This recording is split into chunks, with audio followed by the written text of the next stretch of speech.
ఇప్పుడు మనం చూసిన మసీదు మరియు ఇక్కడ ఉన్న చిన్న ఇల్లు ముందు రాజులు ఇల్లుగా ఉపయోగించేవారట.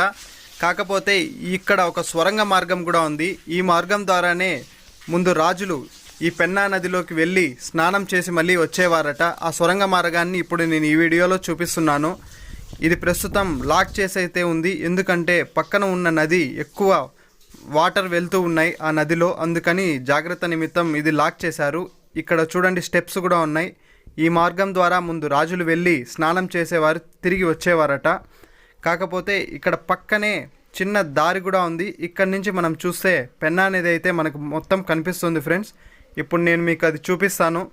ఇక్కడ చూడండి పెన్నా నది మొత్తం కనిపిస్తుంది కదా.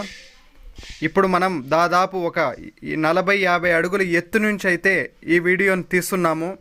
ఇప్పుడు మనం చూస్తున్నదంతా పెన్నా నది. అక్కడ వంతెన కూడా ఉంది చూడండి, బస్సులు అవి పాస్ అవడానికి